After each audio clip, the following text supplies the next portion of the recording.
team got off to a fast start, hit a couple big plays, and then the white team settled in and put together some drives and made it competitive there at the half.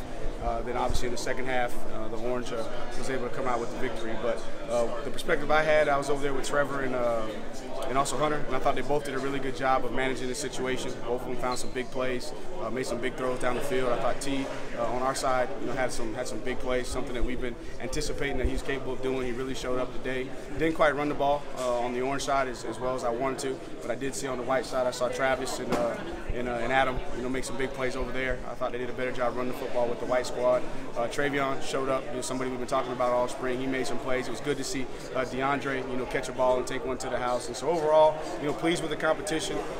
Pretty good execution. Obviously, when we watch the film, there's going to be some things that we can correct, but just happy to come out healthy and be competitive. You talked about Higgins coming out and responding today. How big was that for him to have that, to get that confidence now going into the offseason? And I think it's huge, because he's really been challenged, and he goes against what I believe are two of the best corners in the country every single day, and to see him come out and respond, and the quarterbacks had confidence to put the balls up, and he made that first one, and now those guys are putting it up and giving him opportunities. So it's really, really big for him, because again, we're at our best when we have a dominant guy into the boundary. That nine-man position as a whole, all three players today all stood out very well, and all looked like they were challenging the ball and going out and actually attacking the football, something you didn't have last year. No question, and again, when you have a dominant guy and then you don't have a drop-off, I think when you had Mike Williams over there and then Dion was a guy that came in and it was early in his career, was very hungry, was making plays, and so you had that 1-2 punch, and imagine if you have a 1-2-3 punch where there's no drop-off between any of those guys, and each one of them has something a little bit different that they can bring to the plan. So I'm excited about the future of the nine-man, and hopefully this competition could carry throughout the summer, build some leadership, and then really get after it this fall. It looked like Adam had a good burst and maybe more quick than he was last year. What have you seen from him from where last year ended to where he is now? Biggest thing with Adam is just confidence. I think his confidence is at an all-time high, and he's always been a guy that's been very conscientious, a guy that I could trust. That's going to be where he's supposed to be. But now you're seeing that he's adding that element of explosiveness to him, which is just his confidence that he's seeing things.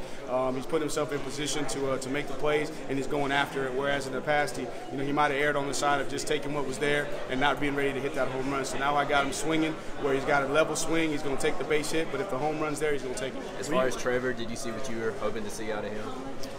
I did. Him and Hunter on my side, and I didn't get to evaluate as much of Kelly and Chase on the other side because I was on our side dealing with those guys in between plays. But both of them I thought had good command of the offense, good pocket presence. Both of them were able to put the ball up. You see what we talk about in Trevor, just that calm, cool demeanor, in the pocket. Hunter had an opportunity to respond after an interception, so really got a chance to evaluate that. So I was pleased with Hunter and also with Trevor. He dropped a couple dimes there. Is that what you guys have been seeing all spring with him? Was those kind of passes? For which one?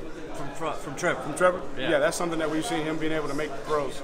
That's something that's impressive about him as a freshman, and he's got that mentality that you want of those guys, that if it's there and they feel like there's enough of a window, they're going to put that ball where it needs to be. Is it just a matter that he can throw to the spot like that and just trust his receivers? I think it's just a confidence in his arm and to make all the throws. It doesn't matter if he needs to put a little zip on it, put a little touch on it, or put it up down the field for those guys. He just has a knack for putting the ball where it needs to be. Coach, you had a mismatched offensive line between the two teams. I saw Kate Stewart playing a little bit of center. I saw him play at the center in every position in Daniel High School. Talk about Kate Stewart and what he's done so far this year.